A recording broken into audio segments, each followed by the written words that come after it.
So I think when we always look at the negative surrounds us. You see two guys from a very small island in Dominica come to England and put in the performances that they did, and it gives a lot of it gives a lot of hope and inspiration for guys from smaller islands, guys from the bigger islands. Then they put under a little bit of pressure, and that's good for West Indies cricket. So over the two tests, yes, I've been disappointed, and as a commentator now, I've had to say some harsh things about some friends and some colleagues, but you call it as you see it. But what I would say is that overall I've been very impressed with the way that they've bounced back and continue to show that bounce back ability, and I just hope that is something that we continue to build on, and instead of trying to win right away and expecting victories right away, just find ways to be competitive, find ways to draw test matches, and eventually once you get consistent, you get a bit of experience, you could then turn those draws into wins. Are you quite enjoying that role as well, you know, hearing your voice, hearing Fazir Mohammed as well, bringing that kind of Caribbean flavour to the commentary? Are you enjoying fighting the Windies corner up there? Yeah, they've been good to us, to be fair. It's a pleasure to have Faz as well. And when I was playing international cricket, I always felt as though in the commentary box there was a lot of negativity. And it's never something that I thought I would be doing. It was a by chance happening. I was in England in COVID. My agent asked me if I wanted to try my hand at commentary. We're going to be stuck here anyway. Did it once with the BBC, so they gave me the opportunity.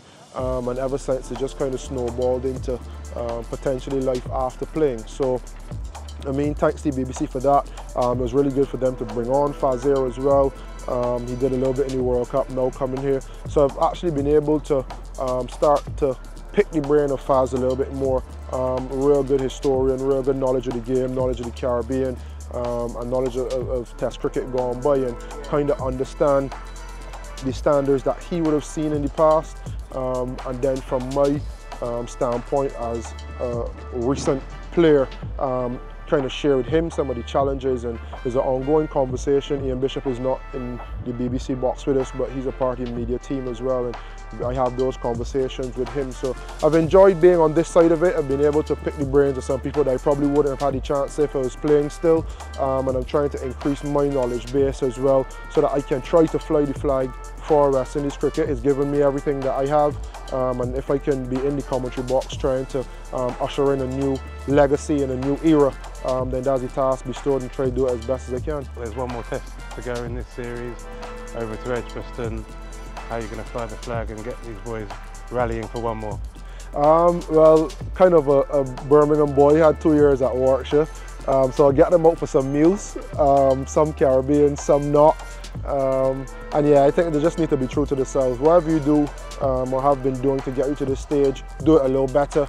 The preparation will be sound, I'm sure it will be. Having a chat with the boys, you know, they have clear plans of how they want to go about it. I had the privilege of chatting with Andrea Cooley on one of the mornings in test, and he's been talking about having some check boxes and really ticking it off. So there's been a hell of a lot of good stuff that's been happening. Birmingham will be a little bit more difficult, I think, than Nottingham. This pitch was really, really flat. So it'll take another degree of fight and will and drive, but I'm sure that the boys in the dressing room have it. And yeah, I'll try to fly the flag as best as I can. Once they give me something to celebrate, you can be sure that I'll be celebrating it as best as I can.